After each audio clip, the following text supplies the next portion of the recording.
11월 12일 화요일입니다. 오늘은 창세기 4장 5절부터 15절까지 말씀입니다. 타락한 가인의 삶은 무엇일까? 라는 제목입니다. 타락한 가인의 삶은 무엇일까? 창세기 1장부터 3장까지는 하나님의 그 창조의 역사라고 그랬죠. 하나님께서 모든 피조물을 만들어내시고 그 피조물과의 아름다운 관계, 그 선하신 관계를 이루어 가시는 그 모습을 그려 놓은 겁니다.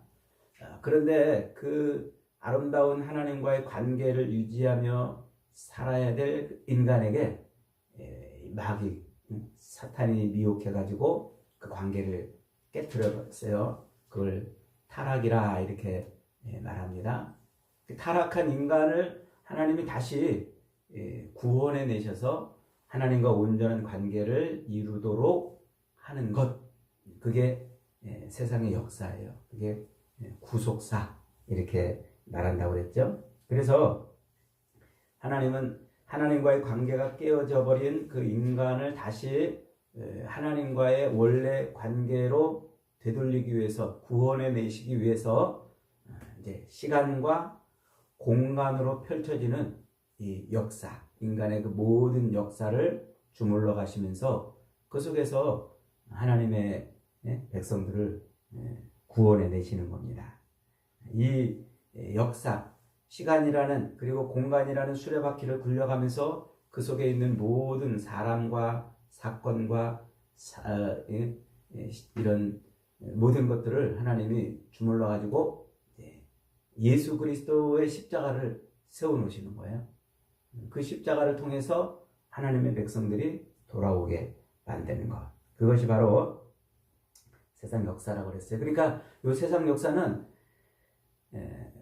아담 이후로 타락한 모든 사람들이 뒤섞여 살고 또 하나님이 구원하시는 하나님의 사람들도 이 속에서 뒤섞여 사는 거예요. 그래서 가인의 후예들, 아벨의 후예들이 그렇게 새끼줄 꼬여가듯이 쫙 이렇게 이어져서 예수님의 재림 때까지 이어지는 것. 이것을 이제 역사라 이렇게 이제 말할 수가 있어요.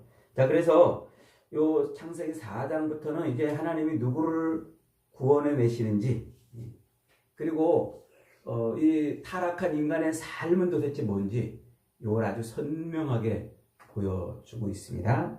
그래서 그 타락한 인간들의 삶이 어떻게 세상에 펼쳐지는지, 하나님은 또 그 속에서 자기 백성들을 통해서 그들의 삶을 어떻게 살게 하시는지를 이걸 보여줘요. 이게 제사예요, 제사. 하나님 앞에 드리는 제사로 그 삶이 나타나는 거예요. 예배라고 이렇게 말할 수가 있겠죠. 그러니까 인간의 아담 이후에 인간의 출생 방법으로 태어나는 모든 인생은 딱 하나님 앞에 온전한 예배를 드리는 사람과 온전치 못한 예배를 드리는 사람, 둘 다 예배는 드려요.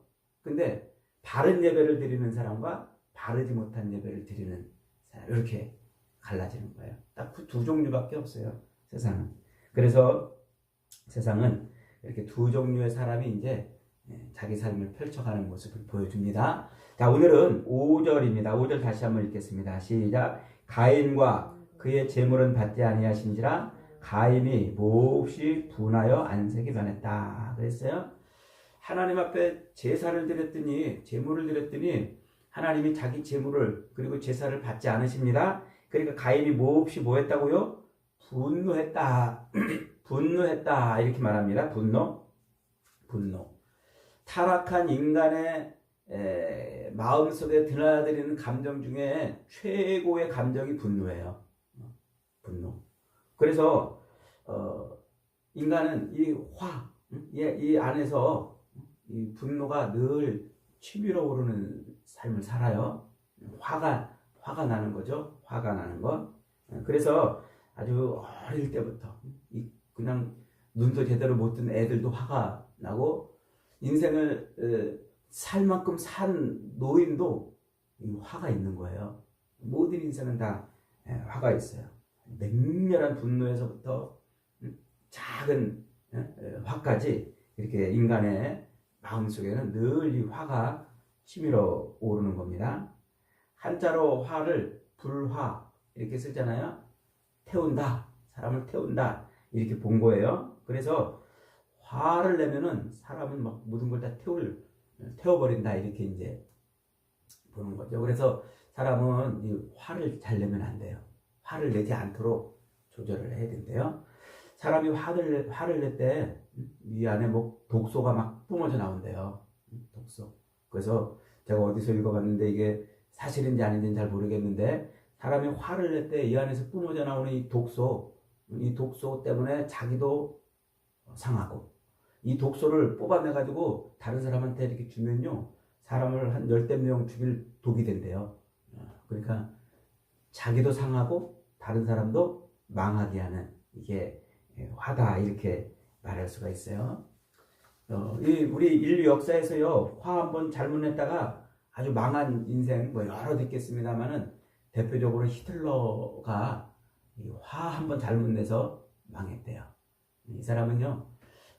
아주 비상한 통찰력도 있고 예리한 판단력도 있고 그리고 아주 머리가 비상했대요. 말도 잘하고 막 사람들을 막 한번 저기 하면 휘어잡는 그런 탁월한 사람이었는데 그가 이제 전쟁을 일으켰잖아요. 2차 대전을. 그래가지고 막 유럽을 다 정복하고 저 러시아까지 정복하고 이제 막 그렇게 세상을 정복해 가고 있는데 연합군이 노르망디 상륙작전이라고 해서 프랑스의 그 노르망디 해변에 상륙을 하려고 이제 막 그랬다는 거예요. 그런데 그때 마침 저 러시아가 자기의 속을 막 뒤집어 놓는다고 이 기갑사단을 다 동원해가지고 그 러시아 쪽을 막 침공하려고 이제 막 그러고 있었대요. 근데 이 부관들이 요 히틀러가 낮잠을 자고 있는데 그 사실을 빨리 알려줘야 저 노르망디의 연합군이 상륙한다는 걸 빨리 알려줘야 거기서 기갑사단을 한두 개만 이렇게 돌려가지고 노르망디 해변으로 보냈어도 그 연합군의 그 상륙작전을 저지할 수 있었대요. 근데 이 사람이 화를 잘 냈대 평소에. 특별히 자기가 낮잠을 자는데 깨웠다 그러면 막 불같이 화를 냈대 막.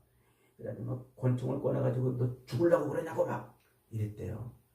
그러니까 낮잠을 자고 있는데 연합군은 상륙하고 있고 이 부관들이 어쩔 줄 모르다가 잠이 깰 때까지 기다렸더니 이미 상륙해가지고 이미 연합군이 이제 전쟁의 승패를 갈렸다는 거죠. 그러니까 히틀러는 그것 때문에 낮잠 한번 잘 자고 그래가지고 결국은 전쟁에 지고 자살을 하는 그런 인생으로 끝냈다고 그러죠. 화를 내면 손해본다는 얘기예요. 자, 민수기 12장 3절에 가면은요, 모세를 뭐라고 표현하냐면, 이 사람 모세는 온유함이 지면의 모든 사람보다 더하더라 그랬어요. 그러니까 모세는 정말 온유한 사람이라는 거예요. 세상에 있는 지면에 있는 모든 사람보다 더 온유한 사람이라 그랬어요. 얼마나 온유하면 이렇게 표현을 할까요? 야, 그런데 모세가 화 한 번 잘못 냈다가요, 가나안 땅에 들어가지 못하는 일이 벌어져요. 민수기 20장에 가면은 하나님이 막 불평하는 백성들, 막 원망하고 무럽다고 막 투출거리는 백성들한테 야 모세야 너 백성들 반석을 명해서 물을 내가지고 나의 거룩함을 좀 드러내거라. 그랬더니 모세가 백성들한테 가서 야 이 착것들아 너희가 도대체 얼마나 참아야 되냐 그러면서 막 반석을 9번 딱 내리쳐가지고 물을 냈어요. 하나님이 그거 보고 야 내가 뭐 반석을 명하라고 그랬지 반석을 두드려 화를 내라고 그랬냐 그러면서 너 그것 때문에 가나안 땅에 못 들어갈 거다. 화 한번 잘못했다가 망한 인생 치고 모세처럼 망한 인생이 또 있겠습니까? 왜 그랬습니까? 왜 그랬을까요? 이게 아주 중요한 거예요. 이 온유라는 말은요, 온유하다 이 말은 착하다, 부드럽다, 선하다 이런 의미가 아니라 원래 어원은 어디서 왔냐면은 재갈을 물려가지고 이렇게 길들이다 이 말에 온유함의 원어의 그 말이에요. 그러니까 하나님이 모세를 어떻게 했다고요? 잘 재갈 물려가지고 잘 순종하도록 길들여 놓은 사람. 하나님 앞에 순종 그러면 모세만큼 순종하는 사람이 없다는 말이에요. 하나님이 그렇게 훈련해가지고 여러분 소의 콧뚜레를 끌어가지고 딱 껴가지고요. 그거 이렇게 길들이면 소가 얼마나 말을 잘 들어요. 말에 그 재갈을 물리잖아요. 그 재갈을 물리면 막 망아지도요 순종하잖아요. 그게 온유의 어원이에요. 그래서 길들여가지고 순종케 하는 거. 하나님이 모세를 뭐라고 그랬냐면 세상에 어떤 사람보다 내가 길들여가지고 정말 순종 잘하는 사람이다. 이렇게 백성들한테 소개했는데 그 모세가 하나님의 그 말씀에 순종하지 않고 막 화를 낸 거예요. 그러니까 하나님이 그 화를 인해서 순종치 못함을 인해서 가나안 땅에 못 들어가게 한 거죠. 그래서 이 모세의 사건은 하나님의 약속의 땅에 누가 못 들어간다? 불같이 화를 내는 사람은 들어가지 못한다는 걸 상징적으로 보여주는 행위예요. 그래서 예수님께서 마태복음 5장 8복에서 세 번째 복, 온유한 자는 땅을 기업으로 받는다. 그러잖아요. 온유한 자는 복이 있나니 저가 땅을 기업으로 얻을 것이며. 그러니까 화를 내지 않고 순종하는 사람은 그 땅을 얻는 거란 말이에요. 이게 화에 들어있는 성경의 아주 중요한 이야기입니다. 지금 본문 가인은 하나님 앞에 자기 재물을 받지 않음을 인해서 뭐 했어요? 화냈단 말이에요. 분노했단 말이에요. 근데 이 분노가 어디서 출발할까요? 지금 보니까 하나님이 6절 7절에서 가인에게 물어봐요. 너 도대체 왜 화내냐? 너 도대체 뭐 때문에 화내냐? 이렇게 물어봅니다. 6절 7절 읽어봅니다. 시작. 여호와께서 가인에게 이르시되 네가 분하여 하면 어찌 됨이니 안색이 변하면 어찌 됨이냐. 내가 선을 행하면 어찌 낯을 들지 못하겠느냐. 선을 행하지 아니하면 죄가 문에 엎드려져 있느니라. 죄가 너를 원하나 너는 죄를 다스릴지니라. 죄를 붙들고 죄를 막 이렇게 칼처럼 휘두르는 인생이 된다는 거예요. 죄가 너를 다스린다 이 말은 너는 죄를 다스린다 이 말은 이제 죄를 붙들고 막 죄를 가지고 칼처럼 휘두르는 그런 삶을 산다는 거예요. 어떻게 해서 하나님 앞에 선을 행하지 못함으로 죄가 들어오고 그 죄를 인해서 이제 죄를 휘두르는 인생이 된다는 거죠. 자, 그러니까 가인의 분노가 어디서 왔어요? 선을 행하지 못하는 데서 왔단 말이에요. 선을 행하지 못하는데 굉장히 중요한 말입니다. 창세기 2장에서 뱀이 아담과 하와를 유혹할 때 뭐라고 그래요? 야, 이거 먹어봐. 먹으면 너희들이 눈이 다를까지 너희들이 하나님처럼 선악을 알게 될까봐 그런 거야. 그러잖아요. 선악을 알게 될까봐 못 먹게 한 거야. 그러잖아요. 그런데 그들이 이제 그 미혹을 받아가지고 따먹었어요. 그랬더니 하나님께서 그 따먹은 그 아담과 하와에게 뭐라고 말씀하냐면 그 다음 창세기 3장 22절에 가니까 여호와 하나님이 이르시되 보라 이 사람이 선악을 아는 일에 우리 중 하나같이 되었다. 이렇게 말해요.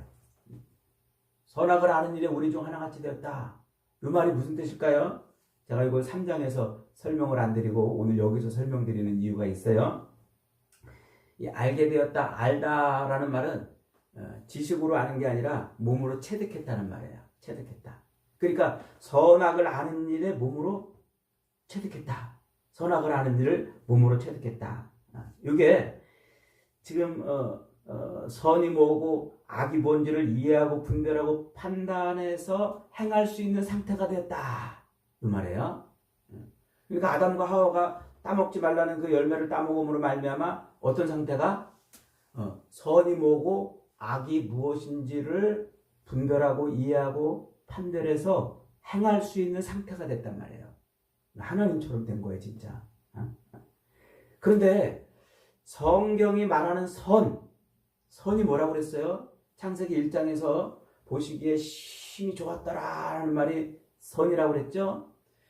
성경이 말하는 선은 하나님이 만들어 놓으신 그 모든 피조물들이 그 만들어진 그 상태로 하나님과 바른 관계를 맺고 있는 그거.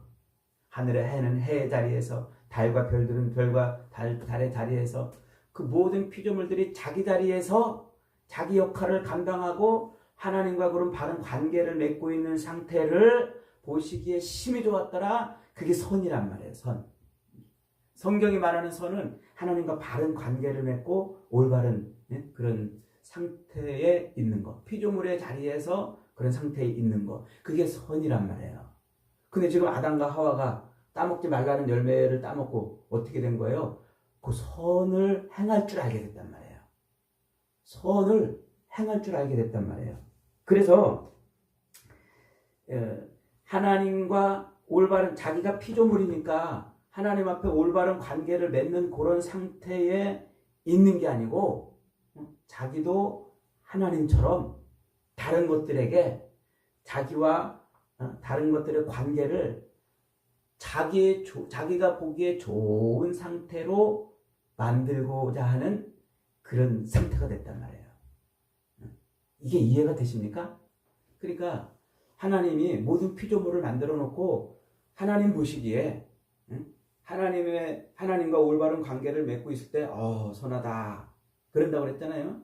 근데 아담과 하와가 그런 능력이 생겼어요. 그래서 자기들도 하나님의 자리에 딱 서가지고 다른 것들하고 자기와의 관계를 이렇게 자기가 보기에 좋게 될 때, 그럴 때 선하다 이렇게 할 수 있는 능력이 생겼단 말이에요. 그러니까 하나님의 자리에 앉아서 자기 자신과 올바른 관계를 맺고 자신의 계획과 뜻에 합한 상태가 되면 그걸 선이라고 이렇게 여기고, 자기의 뜻에 합하지 않으면 그걸 악한 것이라 이렇게 하는 상태가 됐단 말이에요. 인간이 하나님처럼 자기중심적으로 모든 사물을 관계를 재정립해서 내중심적으로 판단하고 그렇게 관계를 설정하는 관계가 됐단 말이에요. 그걸 이 아담과 하와가 타락함으로 지금 얻은 거예요. 그러니까 하나님 앞에 피조물로 있어야 되는데 그 다른 피조물을 자기가 하나님처럼 이제 자기가 피조물을 다스리는 거예요. 그래서 그 피조물들이 자기한테 올바르지 않으면 저건 악, 자기한테 바르게 하면 저건 선, 요러는 상태가 됐다는 말이에요. 그러니까 주객이 전도가 된 거죠. 그러니까 이 가인은 저주받은 땅에서 이마에 땀이 흘러야 먹고 사는 그런 상태에서 그렇게 경작을 하고 그 소산물로 하나님 앞에 뭐 했어요? 예배를 드렸어요. 하나님 앞에 제사를 드렸어요. 그런데 하나님이 그 제사를 안 받아준 거예요. 그러니까 가인이 화가 났잖아요. 이게 무슨 얘기예요? 내가 이렇게 땀 흘려가지고 애써서 수고해가지고 하나님 앞에 제사를 드렸으면 하나님은 나에게 뭐 해주셔야 돼요? 복을 주시고 은혜를 주시고 땀 흘려 먹고 사는 인생이 아니라 땀을 안 내고도 풍족하게 살 수 있는 그런 상태로 만들어 주셔야 되는데 하나님이 안 하신 거예요. 그러니까 화가 난 거예요. 왜 하나님 나한테 그렇게 안 해주십니까? 하나님 나한테 그렇게 해주셔야 되잖아요. 내가 이렇게 정성을 바치고 내가 이렇게 땀 흘리고 수고해서 얻은 것을 주님께 드렸는데 왜 나에게 이런 복을 안 주십니까? 이게 분노란 말이에요. 그러니까 하나님의 자리에 서서 자기의 뜻과 자기의 계획대로 하나님이 안 해주시니까 자기가 하나님의 자리에 서서 하나님 이럴 수 있습니까? 라고 분노를 터뜨린 거예요. 이게 바로 하나님의 질서 안으로 들어가서 피조물의 자리에서 하나님을 예배한 게 아니라 자기가 그 질서를 깨트려 버린 거예요. 그래서 그 하나님을 하나님의 자리에 올려놓고 그분을 자기 주인으로 온전히 섬기는 게 아니라 내가 계획하고 내가 생각하고 내가 바라고 내가 원하는 대로 하나님이 안 해주시니까 분노가 일어난 것이죠. 그 분노, 그것은 자기중심적인 삶을 사는 존재가 됐다는 말이에요. 그 결과가 뭡니까? 아우를 쳐 죽였다. 8절에 보니까 가인이 그의 아우 아벨에게 말하고 그들이 들에 있을 때 가인이 그 아우 아벨을 쳐 죽이니라. 아벨은 하나님 앞에 피조물로서 바르게 예배했는데 가인은 그 예배를 뭘로 삼았어요? 자기 복의 수단으로 삼았단 말이에요. 자기 뜻을 이루고 자기가 바라고 원하는 것을 얻는 수단으로 삼았단 말이에요. 그걸 안 해주니까 하나님이 그 재물을 안 받으시니까 분노하고 살인을 하는 이런 일을 겪게 됐다는 말이죠. 그러니까 하나님과의 관계가 바르게 설정되고 하나님 앞에 온전히 피조물로서 무릎 꿇고 예배하고 하나님이 나의 주인이심을 고백하고 경외하는 것이 예배인데, 이 가인은 지금 뭐 한 거예요? 그 예배를 자기 뜻과 자기 계획과 자기가 원하는 것을 이루고자 하는 수단으로 삼았단 말이에요. 하나님이 수단이 되어버린 거예요. 어느 틈엔가. 이게 가인의 타락한 인간의 삶이란 말이에요. 그래서 그 뒤로 이 가인의 후예들은 전부 자기중심적으로 삶을 살아요. 그래서 내가 바라고 원하는 것이 이루어지면 좋은 것이고 이것이 안 되면 악한 것이고 이것을 이루지 못하면 뭐까지 해요? 남을 죽여서라까지도 내가 바라는 것을 얻으려고 해요. 그래서 이 세상이 저것을 죽여 내가 사는 그런 정글 같은 세상이 된 거예요. 주님은 그런 세상에서 이 땅에 오셔가지고 내가 죽어 너를 살리는 십자가의 삶을 살아내신 것 아닙니까? 그게 구원의 삶이란 말이에요. 이 십자가의 삶. 예수님께서 십자가에 달려 죽으시기 바로 전에 성전에 들어가셔가지고 화를 내셨어요. 분노하셨어요. 그러면서 성전을 청소하시죠? 뭘 청소했을까요? 예수님이 청소하신 것은 먼지가 아닙니다. 지저분한 것 청소한 거 아닙니다. 그들의 그 안에서 장사하는 장사치들의 탐욕과 욕망을 청소해낸 거예요. 그 사람들 그 안에서 하나님 앞에 예배를 드린다고 하는, 제사를 드린다고 하는 명분으로 모여가지고 거기서 있는 모든 사람들이 자기 욕망과 탐욕을 채우려고 하는 그 모든 일들을 청소해 내신 거란 말이죠. 그들의 탐욕과 욕망이 눈이 뒤집힌 그 대제사장들, 서기관들, 사두개인들, 이들의 삶을 청소해 내신 거예요. 그러면서 예수님이 뭐라고 그러세요? 내 집은 만민의 기도하는 집이다. 너희가 강도의 구려를 만들었도다. 말씀하시잖아요. 성전의 바른 관계, 성전의 올바른 위치, 성전의 바른 기능, 성전, 하나님 앞에 성전이 어떤 모습으로 있어야 될지를 새로 다시 정립을 해놓으신 거죠. 그래서 청소를 하신 거예요. 근데 이 성전이 누구예요? 이게 오늘날 우리 교회란 말이에요. 우리 교회. 우리 교회는 그래서 날마다 청소해야 돼요. 우리 욕망과 탐욕을 청소해야 돼요. 돈에 대한 욕심을 청소해야 돼요. 예수님의 이름을 팔아서 교인들의 주머니를 털어서 자기 배를 채우려는 목회자들의 탐욕을 청소해야 돼요.